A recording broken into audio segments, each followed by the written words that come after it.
क्या सच में भगवान जगन्नाथ अपनी मां के लिए रो पड़े थे?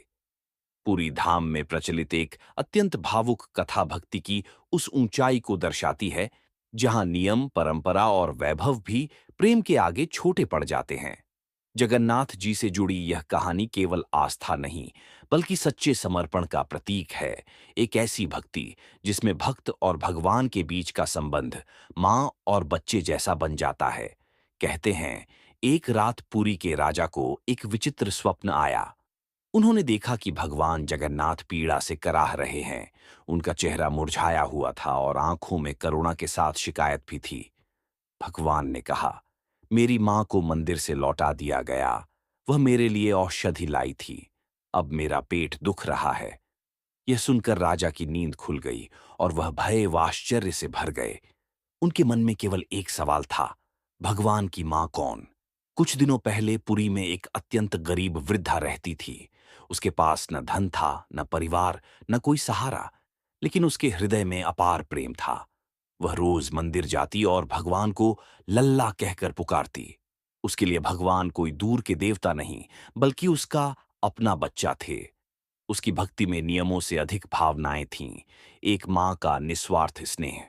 एक दिन मंदिर में भव्य 56 भोग का आयोजन हुआ। तरह तरह के व्यंजन भगवान को अर्पित किए गए। यह देखकर वृद्धा के मन में चिंता उत्पन्न हुई। मेरा लल्ला इतना सारा मिष्ठान खाएगा, कहीं उसका पेट खराब न हो जाए। ये सोचकर उसने अपने बचपन की एक याद को अपनाया। उसने नीम की पत्तियों से चूर्ण बनाया, एक कड़वी औषधि जो पेट के लिए लाभकारी होती है। अगली सुबह वह प्रेम से भरी डिबिया लेकर मंदिर पहुंची, लेकिन द्वार पर खड़े सैनिकों ने उसे रोक दिया। जब उसने बताया कि वह भगवान के लिए नीम का चूर्ण लाई है, तो सैनिक हंस पड़े और उसकी डिबिया फेंक दी। चूर्ण जमीन पर बिखर गया और उसके साथ एक मां का दिल भी टूट गया। वह बिना कुछ कहे आंसुओं के साथ लौट गई।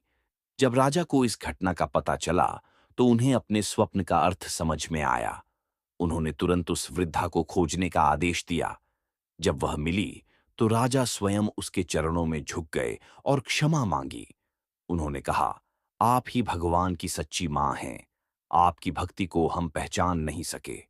इसके बाद राजा उसे सम्मानपूर्वक मंदिर लेकर आए।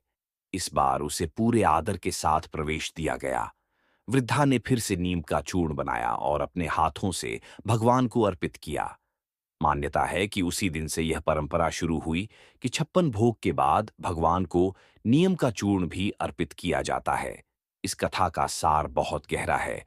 भगवान को ना धन चाहिए, न दिखावा। उन्हें चाहिए केवल सच्चा प्रेम। जब भक्ति में मां का स्नेह शामिल हो जाता है, तो भगवान भी अपने भक्त के आगे झुक जाते हैं। यह कहानी हमें सिखाती है कि ईश्वर तक पहुंचने का सबसे सरल मार्ग है निर्मल हृदय और सच्ची भावना।